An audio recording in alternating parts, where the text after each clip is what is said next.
Ladies and gentlemen, please welcome the President of the United States and the Chairman of the Board of the Kennedy Center, Donald J. Trump.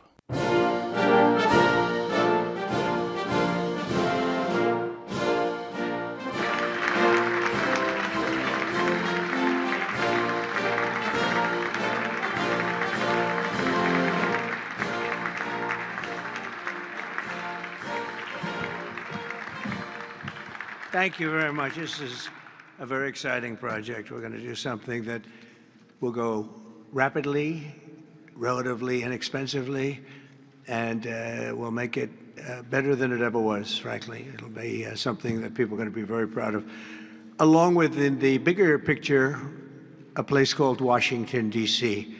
That is the bigger one, and we'll talk about that in a little while. But let's talk about right now the Kennedy Center, and I'm delighted to be here as we officially announce the incredibly talented artists who will be celebrated later this year at the 2025 Kennedy Center Honors. It's going to be a big evening. I've been asked to host.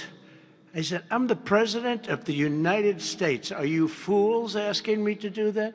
Sir, you'll get much higher ratings. I said, I don't care. I'm President of the United States. I won't do it. They said, please. And then Susie Wells said to me, sir, I'd like you to host. I said, okay, Susie, I'll do it. That's the power she's got. But I just, so I have agreed to host. Do you believe what I have to do? And I didn't want to do it, okay? They're going to say, he insisted. I did not insist. But I think it will be quite successful, actually. It's been a long time. I used to host the Apprentice finales, and we did rather well with that. So I think we're going to do very well because we have some great honorees, some really great ones. Since 1978, the Kennedy Center Honors have been among the most prestigious awards in the performing arts. I wanted one. I was never able to get one. This year, it's true, actually. I would have taken it if they would have called me. I waited and waited and waited, and I said, the hell with it. I'll become chairman, and I'll give myself an honor. Maybe I'm going to honor, next year we'll honor Trump, okay? This year, the board has selected a truly exceptional class of honorees. I mean, really exceptional. First is country music star, actor, and producer George Strait.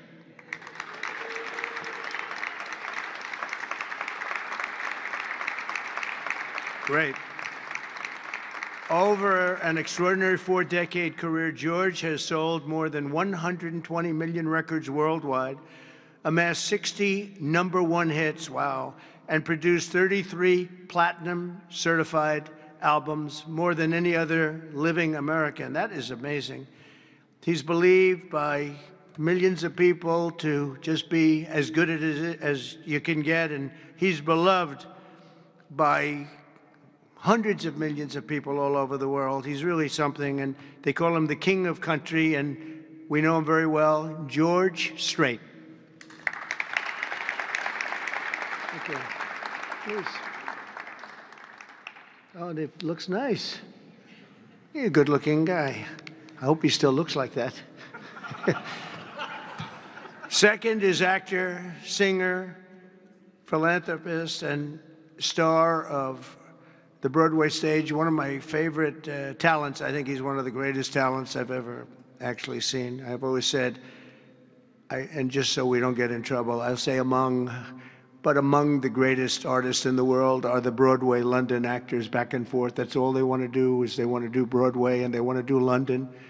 They want to do 8 shows a week, including matinee on Wednesday. And if you said make a movie, they can't even think about it. If you say go on television, they don't want to. All they want to do is be on the stage, the live stage, and it's amazing. But I've always said that the most talented people. And this man may be the most of all. Michael Crawford is being honored. Michael was born in England in 1942. He made his Broadway debut in 1967. I was there. I shouldn't say that, but I was there. Seems like a long time ago. And he became an international sensation in the 1980s for his original portrayal of the Phantom of the Opera, one of the greatest ever, ever, ever, ever. You don't see him like that very often, winning him the esteemed Tony Award for Best Actor in a Musical. He's won so many awards. Michael is truly a generational talent, had a voice that was unbelievable.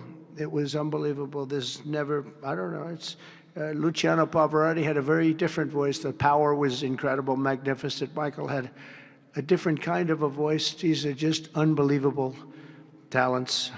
But Michael is very special and one of the greatest roles in the history of Broadway. And nobody did it like him. Michael Crawford, thank you very much. Great guy. Next, we look forward to honoring three-time Oscar nominee, Golden Globe Award winner, an action movie icon, and a friend of mine. He's a very unique man. He's somebody that doesn't do these things.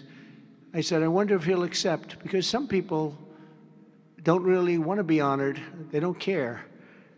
But he was very honored to be honored, I will tell you. He's a very special guy. A real talent, never been given the credit for the talent. There was nobody else could have done the roles that he did like he did. I'm not even close, and they've tried, and they didn't work out too well. His name is Sylvester Stallone.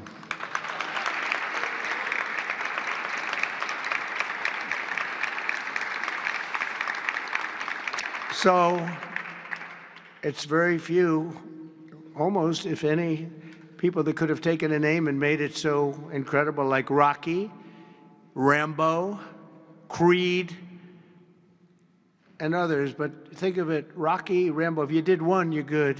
You do two. And I'll never forget, I was a young guy, and I went to see a thing called Rambo, and it had just come out. I didn't know anything about it, but I was in a movie theater, like we used to go to movie theaters a lot. And I said, this movie is phenomenal. What the heck? And that turned out to be a monster. Rocky is Rocky. I mean, the way that happened, you know, Sly had no money, nothing, and he went around, and everybody wants to do a boxing movie. It's the most, you know, probably more than any other type of character, boxing, always boxing. It's so great. And there's rarely been anything like this one. John Voight did a great one, as you know. Champ, great. I think that was right there, too. John Voight's a phenomenal person, phenomenal actor. But Sly came in, and he had no money. He wrote a script, along with thousands of other people writing scripts on a boxer. And for some reason, a studio picked up this and liked it. And Sly he's in an old car that he came in from Brooklyn, or someplace in New York, but I think Brooklyn. It barely made it to California. He was sleeping in the car. I mean, he had nothing. And he wanted control over who the actor was going to be, because he said it can't be successful if you're going to pick a movie actor with a bad build, okay? A nice face, but a bad body. And he said, I can't have these guys, because he's a tough cookie, and he knew exactly what it took. He knew what a boxer's body was. So they brought him one, and I won't tell you who it was, but it was a big name. But the chest wasn't exactly what you need. One shot, and your heart would pop out. That wasn't too good. Then he did another one. He was fat, sloppy, but had a good face. Then he did another one, and another one, and another one. And he turned it down. He wouldn't take $1 million. He wouldn't do it. And it turned out that when they saw him, they said, you know, you'd be actually pretty good for this role. And he had never done this before, anything like it. But think of it, he turned down $1 million. He had nothing. He refused to let somebody else play. He didn't want to play it. He wasn't originally, he did it as a writer. But he ended up playing it because he couldn't find anybody else that fit the role. And who knew what would have happened? He's become a legend of the silver screen, a true legend, and he's a great guy. He's a little bit tough, a little bit different, I will tell you. He's a little tough guy. But he's a phenomenal person with a phenomenal wife and family. Incredible wife, incredible family. His films grossing more than 7.5 billion, which is either a record or very close to it. I can't imagine anybody doing more. If you add up Rambo and Rocky and these others, I can't imagine anybody doing much more. 7.5 billion worldwide over the course of 6 decades. And Sly is a pillar of the really American pop culture and a Hollywood superstar like few others, and one of the biggest names on the Hollywood Walk of Fame. In fact, the only one that's a bigger name on the Hollywood Walk of Fame, they say, is a guy named Donald Trump. I'm on the Hollywood Walk of Fame, too, if you can believe that one. But he's amazing. He's really amazing. And he's actually a great actor. Fourth will be together celebrating one of the most revered singers of the American disco era, Gloria Gaynor. Best known for her chart-topping 1978 hit, I Will Survive, Gloria won the 1980 Grammy for Best Disco Recording, and her song was inducted into the National Recording Registry in 2016. 4 decades later, Gloria won a second Grammy in 2020 for her gospel album, Testimony, which is incredible. Truly a historic achievement. Not only in terms of the years that have gone by to be great that long, but to have the two top of anything in that span of time, and with that kind of period between, is pretty amazing. But I will say that I Will Survive is an unbelievable song. I've heard it, like everyone else here, thousands of times. And it's one of those few that get better every time you hear it. And nobody can sing it like her. And that's an honor. So, Gloria Gaynor, thank you. Thank you very much. And finally, we'll be honoring one of the greatest rock bands of all time, Kiss.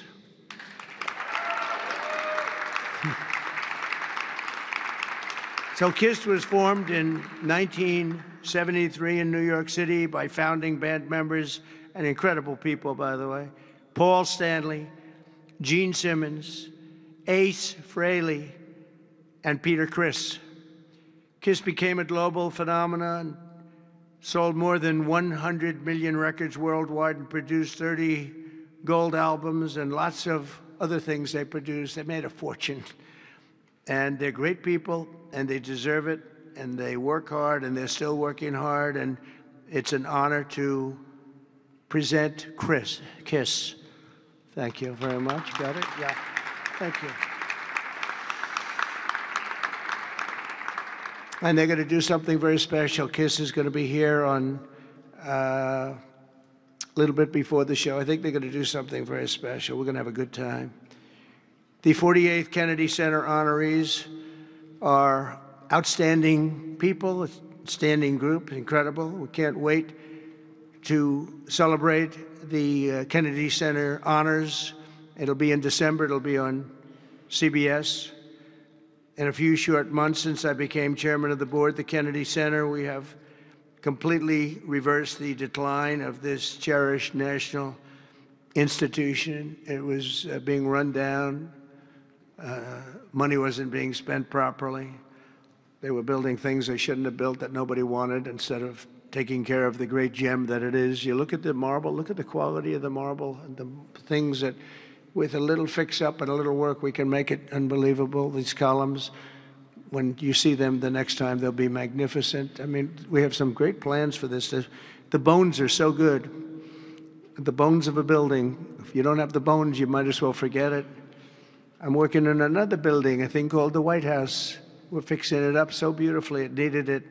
It's been many, many years since it's been properly taken care of. It's incredible. One of the great places of the world. Maybe, I mean, truly, to me, is there anything else even close? But we're doing that and doing some other things, and we're going to also fix up a place called Washington, D.C. We're going to make it so beautiful again. We're going to be redoing the parks, redoing the grass. You know, grass is a lifetime, like people have a lifetime. And the lifetime of this grass has long been gone. When you look at the parks where the grass is old, tired, exhausted. We're going to redo the grass with the finest grasses. I know a lot about grass because I own a lot of golf courses, and if you don't have good grass, you're not in business very long, Lindsey Graham. By the way, you have very good poll numbers, Lindsey. I just saw. Congratulations. But a few short months ago, I became chairman of the Kennedy Center, and we completely reversed it. We reversed what was happening. We ended the woke political programming, and we're restoring the Kennedy Center as the premier venue for performing arts anywhere in the country, anywhere in the world.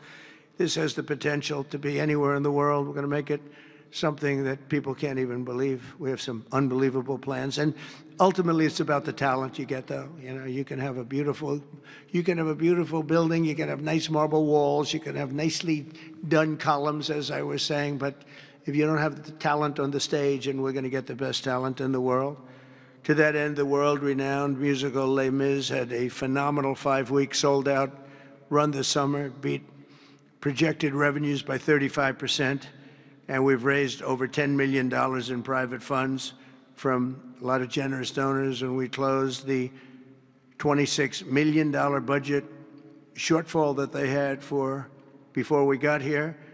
And with the help of Congress, we secured the critical funding necessary to rebuild the building, and we're going to get all brand new, highest level seats, magnificent seats, and it's going to be all new. We could have taken the existing ones and do a little paint job, a little fabric, but it's not the same thing. So we'll be taking out next season. All of the seats will be taken out. The room is being completely rebuilt, and I just want to thank the Republicans in the Senate, headed by Lindsey. In that case, Lindsey was she's a big fan of this building. And they got a record $257 million that's going to go toward renovations that the building really needs. And all of the exterior is going to be incredible. It's going to be exciting. So I thank you very much, and thank all of your Republican senators. I don't think we had too many Democrat votes, probably. You never have. We don't have Democrats voting even for crime. But I shouldn't make this political, because they made the Academy Awards political and they went down the tubes. So they'll say, Trump made it political. But I think if we make it our kind of political, we'll go up, okay? Let's see if I'm right about that. But I want to thank the executive director for an incredible job. He's done great. He's been with me for just about the beginning, and everything he's touched has been good. He was on high intelligence. He worked in low intelligence and high intelligence. He did better with the high intelligent people, but he's been fantastic. He's the executive director, Rick Grinnell, for his work. Thank you very much, Rick. Unbelievable job. And as well as Lindsey and all the people that helped us in Congress, I want to thank, and the Senate has been incredible. By the way, Leader Thune has been unbelievable, and Speaker Mike Johnson. These are great people. What we're doing with the great big beautiful bill is you're going to see a whole different country. You're seeing it already. We're coming in where the trillions of dollars is coming in from tariffs from all over the world, from countries that took advantage of our country. They thought we were children. They took advantage of us for decades, and now the money is flowing to us, and we've become the hottest country anywhere in the world. But the Kennedy Center board members, many of whom I knew, and many of whom I put on the board, and it's as good a board as I've ever seen. And on the board also, and some people that are doing an incredible job. One in particular is Attorney General Pam Bondi. The job she's doing is incredible. Thank you very much. Long beyond the Kennedy Center. The Kennedy Center is the easy part. She's incredible, and you're going to see a big change in Washington crime stats very soon. Or not the stats that they gave, because they turned out to be a total fraud. The real stats, the stats went through the roof. They had a man that was forced to put up stats like they were doing better. They're not doing better. Crime is the worst it's ever been, but it started as of about yesterday. You see a big change, and people are feeling safe already. I've had so many calls, thank you, sir, thank you. They were afraid to walk out. They're not afraid anymore. And this will be like the border. We started off with millions and millions of people coming in from all over the world, gang members and people from jails. They were unloading their jails into our country. All over the world they were coming, drug dealers. They came from Africa, they came from Asia, they came from South America, Venezuela in particular. They were coming in, Trinidad, and the toughest people you've ever seen. And by the millions. And for the last 3 months, we had 0, 0, and 0. We had 0 people come in for 3 months. They respect our country again. That's the other thing. All over the world, our country is respected again.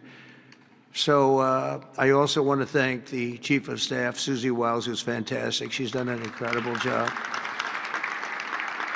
And Sergio Gore for the job he's done with personnel. Thank you very much, Sergio. Fantastic. In the coming months, we'll fully renovate the dated and the infrastructure of the building and make the Kennedy Center a crown jewel of American arts and culture once again. I think we'll bring it to a higher level than it ever hit. Actually, it hit a certain level, but we're going to bring it to a higher level than it ever hit. We have the right location, and soon we will be a crime-free area. This is going to be a crime-free area, by the way. You'll be able to go out. People tell me they can't run anymore. They're just afraid. And they'll be running again. We're going to have a crime-free. It's a big statement because if one thing happens all year, Pam, you better be good, because they'll say Trump did not fulfill his. One person gets a little injured by somebody, they'll say Trump did not fulfill his promise. No, we're going to be essentially crime-free. This is going to be a beacon, and it's going to also serve as an example of what can be done. We have to get rid of this cashless bail nonsense. If you look at New York, Chicago, Los Angeles, which is so badly run. Los Angeles, they can't get the houses. They can't get the people their permits to build their houses. They're trying to rebuild their houses from the ridiculous fire that should have never allowed to have taken place. They should have had the water coming down from the Pacific Northwest, but they didn't do that. But they can't get the permits for the people that want to build their houses.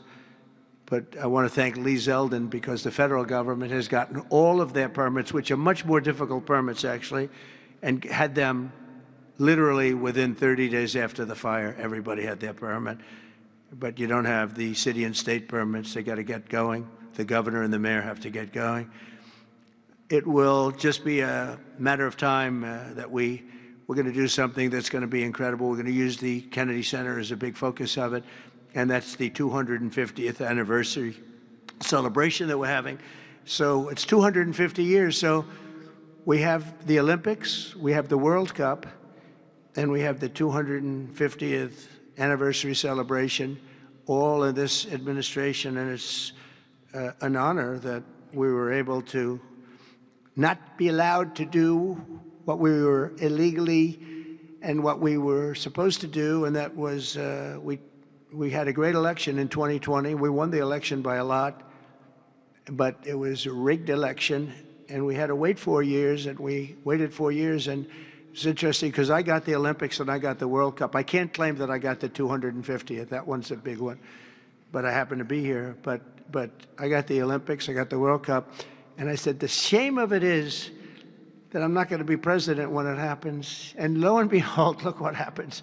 We have some bad things took place, and now I'm going to be president for the Olympics. I'll be president for the World Cup, and the 250th is going to be maybe more exciting than both. It's a great celebration of our country. We're going to be using this building for a lot of the celebration having to do with 250 years.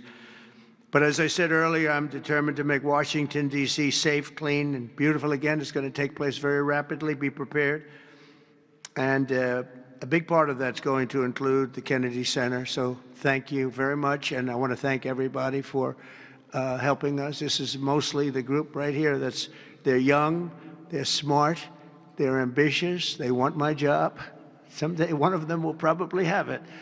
But we have a great group of people that are putting this together, and they're also helping us with Washington, D.C. We're going to make Washington beautiful. We're going to redo roads. We're going to redo the medians, the pavers, and the medians all throughout the city. We're going to take all the graffiti off. We're going to have to remove the tents and the people that are living in our parks. We're going to be redoing the parks, the grasses and all. We're going to be going to Congress for a relatively small amount of money, and Lindsey and the Republicans are going to be approving it. I don't know about the Democrats. They don't approve anything. It's amazing. It's like they just don't want to vote for anything.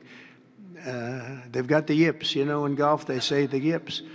The Democrats are afraid to do anything because they don't want to be criticized. But fighting crime is a good thing. We have to explain. We're going to fight crime. That's a good thing. Already they're saying he's a dictator. The place is going to hell, and we've got to stop it. So instead of saying he's a dictator, they should say we're going to join him and make Washington safe. But they say he's a dictator. And then they end up getting mugged. I think we may get very well some Democrat support, but I hope so. But even if we don't, we have the majority, so we're going to vote it in as Republican. It's going to be so different and so great. It's going to be clean and safe and beautiful, and we're going to do a great job. So I want to congratulate all the nominees. They're unbelievable people, and we're going to have a tremendous day in December, and that evening is going to be special. Some really special people and real talent. Do you have any questions?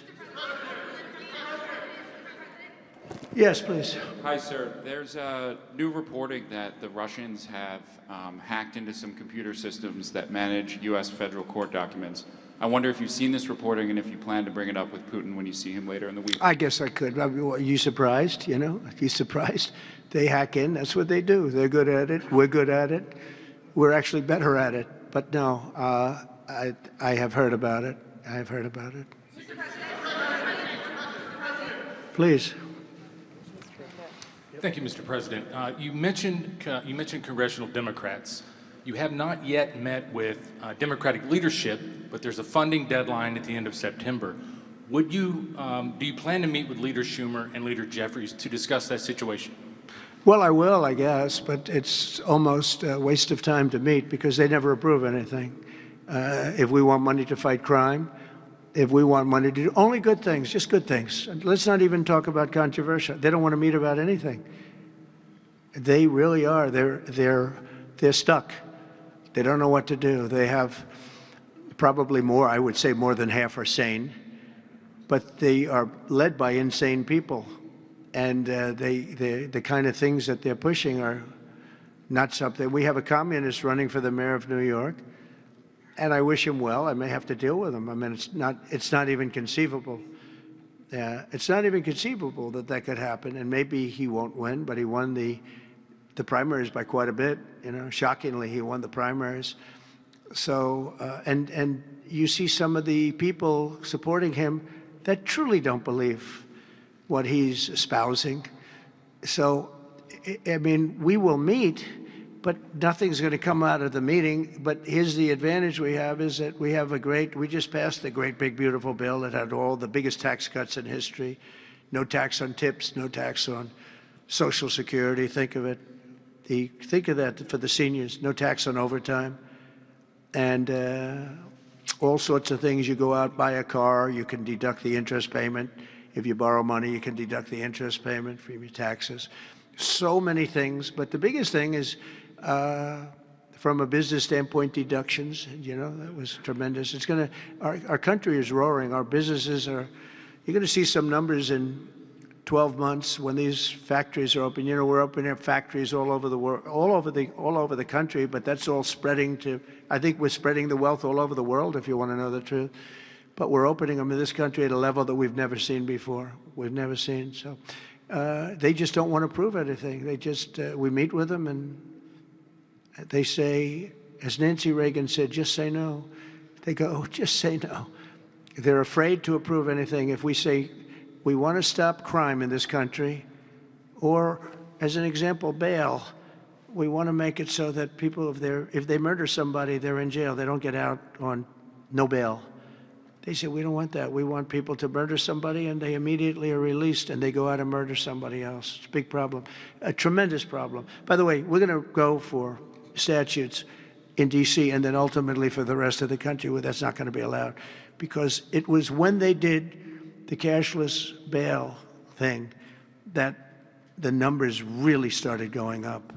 In this city, in New York, in Chicago, in Los Angeles, no matter where they have it, the numbers went through the roof. So we're going to meet with them, of course. I'd like to meet with them. We're going to tell them all these good things, and they're going to tell us no. And then we're going to go out and we're going to vote it in by the Republicans, because I don't believe that anybody is capable of making a deal with these people. They have gone crazy. Go ahead. Thank you, Mr. President. Thank you. Your federalization of the police has a 30-day limit unless Congress acts to extend it. Are you talking to Congress about extending it, or do you believe 30 days is sufficient? Well, if it's a national emergency, we can do it without Congress, but we expect to be to Congress, before Congress, very quickly. And again, we think the Democrats will not do anything to stop crime, but we think the Republicans will do it almost unanimously. So we're going to need a crime bill that we're going to be putting in. And it's going to pertain initially to D.C. We're going to use it as a very positive example. And we're going to be asking for extensions on that, long-term extensions, because you can't have 30 days. 30 days that's by the time you do it. We're going to have this in good shape. And don't forget, in the border, everyone said it would take years and you'd have to go back to Congress. I never went to Congress for anything. I just said, close the border. And they closed the border. And that was the end of it. I didn't go back to Congress. We're going to do this very quickly, but we're going to want extensions. I don't want to call national emergency. If I have to, I will. But I think the Republicans in Congress will approve this pretty much unanimously. Please, go ahead. Thank you, Mr. President. Would you encourage members of the press to do ride-alongs with the D.C. police to understand how serious this crime issue is? It's okay to me if they want to do it. We're going to work with the D.C. police. A lot of very good people in there. Not all, but a lot of very good, very, very professional. And, we have a big force. I think they said 3,500. They're always asking the mayor, who's a very nice woman, but got to do the job. We've worked with the mayor for 6 months, and she's been here for many years.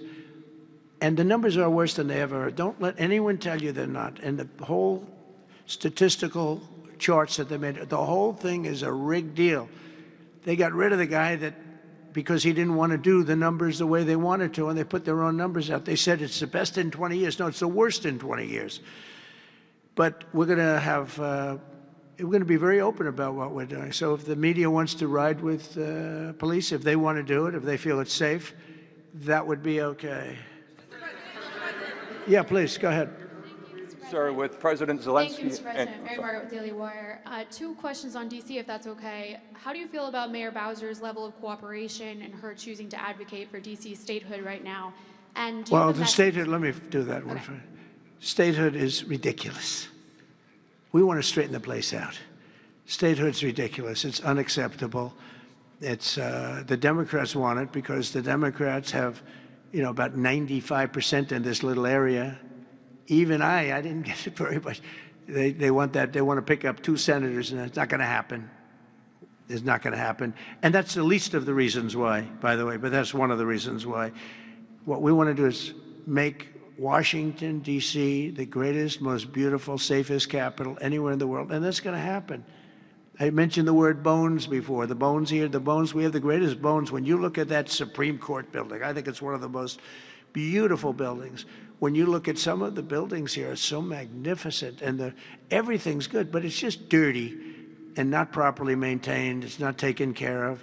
Potholes in the roads. All of it's going to happen very quickly. We're going to seek a relatively small amount of money for fix-up, and we're going to put it out to bid. We have great contractors here, great road builders, everything, and we're not ripping roads apart so they're closed for 4 years as they redo the concrete bases. And you don't need that. We need a beautiful topping by a very talented asphalt-type person, somebody that does the job. We go out, when I get contractors, I use great contractors. To me, a great contractor is very special, like a great surgeon, like a great teacher, like a great nurse.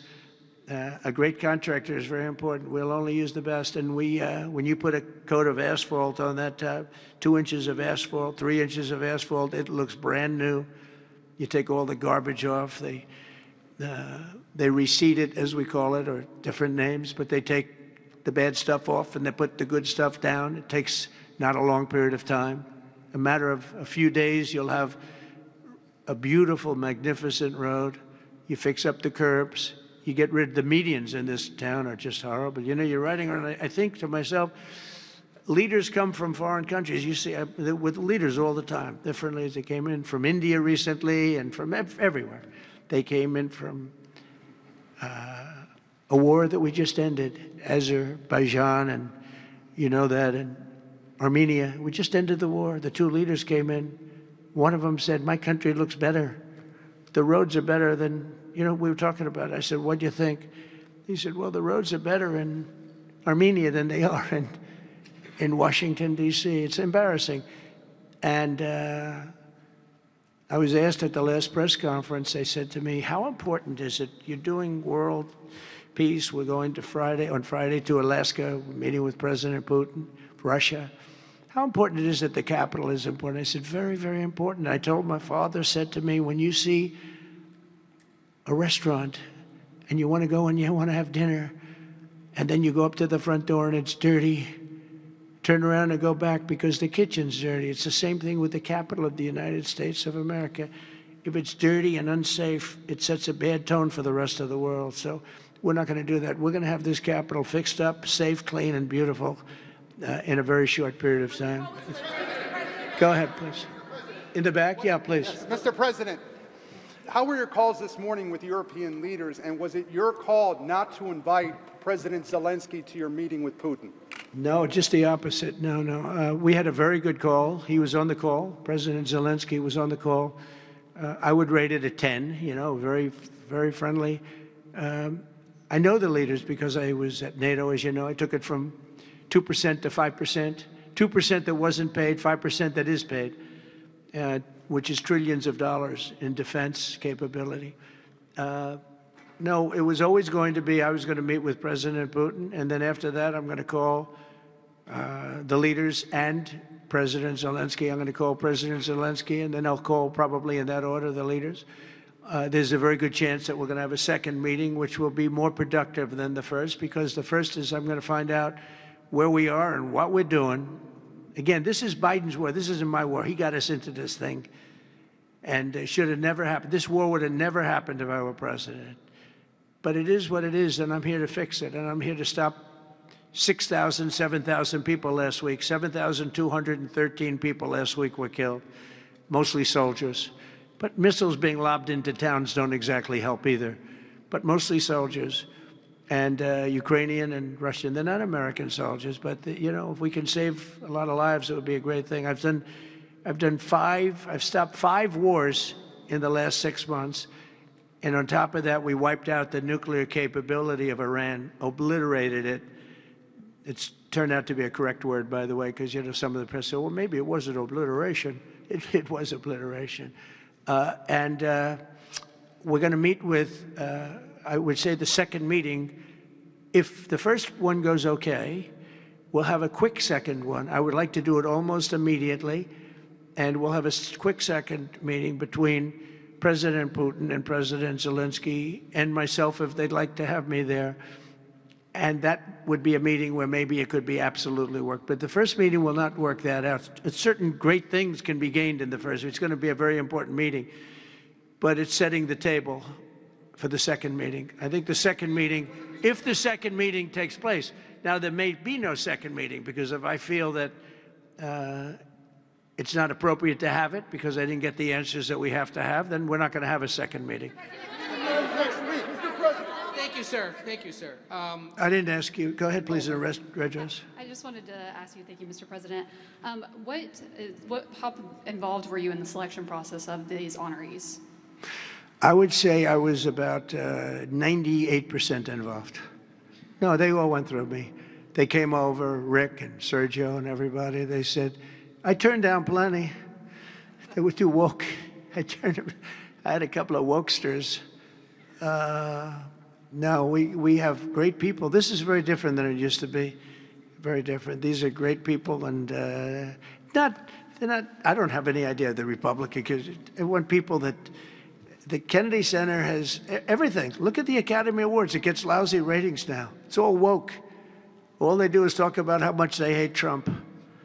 But nobody likes that. They don't watch anymore. That used to have 45 million people watching. I remember The Apprentice, first season. The Apprentice had 42 million people. The Academy Awards had 41 million people. We were the second show to the Super Bowl. But since then, the Academy Awards have gone down to, I think they've gone down to numbers that are like a regular show because it went woke. We're not doing it for that reason. We're doing it because we want the great talent. But these are great people. So I was just a very long answer, but I was very involved. Thank you, Mr. President. The Biden administration was auctioning off border wall materials, but we're hearing now that the auctioneers selling those materials back. Are you finishing building the wall? Well, I built hundreds of miles of wall, and I was getting very close. I actually finished the wall, but then I added another 200 miles because when you do the original wall that I said I was going to build, which I got built, and I got it to the specifications of the Border Patrol and ICE, the exact. They wanted steel, they wanted concrete inside, they wanted rebar inside that, they wanted it to have wires. We have the walls are wired for, all of the internet stuff and security things. And we built it hundreds of miles. We did great. That's one of the reasons, even now, we're able to have such good numbers at zero, or essentially very little people coming in. But Biden, I ordered for another 200 miles. I was going to do another 200 because it's the way it is. And we're all set to do it. Then we had the bad election result, the horrible, what happened to our country, what they've allowed to happen to our country. And we are taking now that wall back. They sold the wall. Now, this is expensive stuff. Hardened steel, very expensive. 9,000-pound concrete and rebar. Rebar is very expensive, the hardest rebound. No, it's very hard to cut. You have different materials. It's very hard to cut because they cut it down if they can. It's very hard to cut. And Biden sold it for pennies on the dollar, 3 cents on the dollar, 4 cents on the dollar. He sold it. And I said, these guys really don't want it. That was when I first realized, when I saw the wall was being put up, because we could have finished the rest of the wall in about 4 weeks, anywhere from 3 to 4 weeks. It was all set to go. It was laying down, ready to be put up. The foundations were, and they took over, and they said, we're going to sell the wall. And they sold it, as you know, for pennies on the dollar. Well, Pam Bondi's been working very hard on suing that company, and I think they reached a settlement where we're taking the wall back. But they stole the wall from us. That wall is so expensive to build, and we had it, as you know, hundreds of miles of it, and they came along and they basically sold it for scrap. And what a shame that is. But that was when I first realized that these people actually want to have open borders. And no country has poor countries don't have open borders. No, we had open borders where people just walked in. That didn't matter what they looked like, who they were. We had 11,888 murderers, half of whom killed more than one person. Literally killed more than one person. And this is who we took into our country. So the wall is the least of it, but we're going to take the wall back. We're paying a small amount of money, as I understand it, to get it back, to get rid of the litigation. We'll take it back. We'll put it up. Yeah.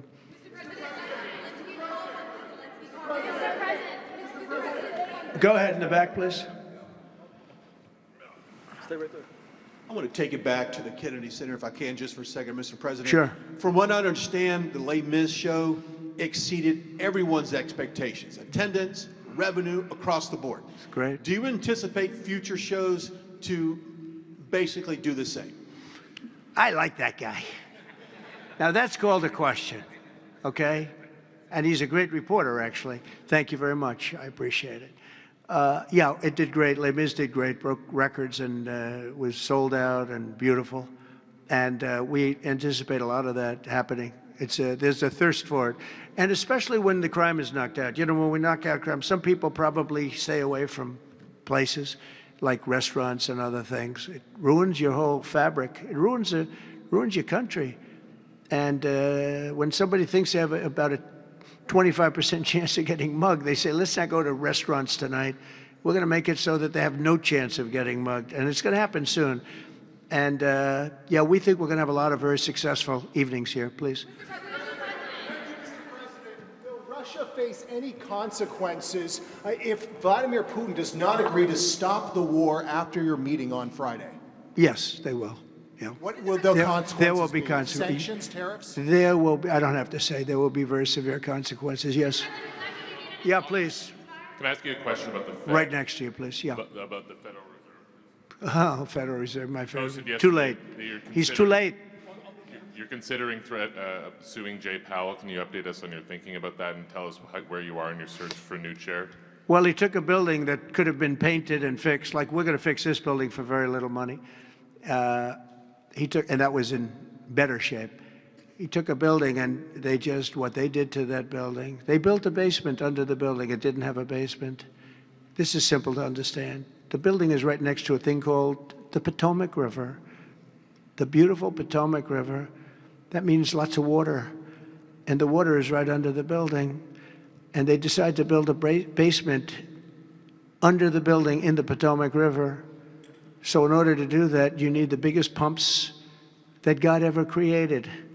And they were pumping their hearts out, but as big as those pumps are, you can't pump it fast enough because it's the Potomac River. If the pump were bigger than this room, you couldn't pump it. But they tried, and they've been building a basement. And I said, why did you want to build a basement? I thought it would be a good idea, sir. A basement is the least valuable floor in a building. I know a lot about real estate. The least valuable thing is the basement. And you don't build a basement under a building that is 2 feet above the river that's right next door. You know, it's right near the river. People don't realize the river's right out their window. And that's the beginning. They did just a terrible job. Instead of, I could take a ceiling like this, they'd rip out the ceiling because they see a crack. Let's rip out the ceiling. And I would fix the crack and I would paint the ceiling.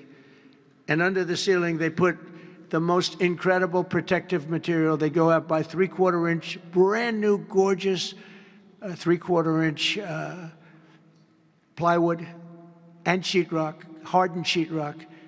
And they had it all over the building. So if a little piece of flake came down, but the problem is when they took the ceiling down and it would hit, they spent millions of dollars on protective material that you didn't have to spend anything. He could have done that job for $25 million, and they spent $3.1 billion.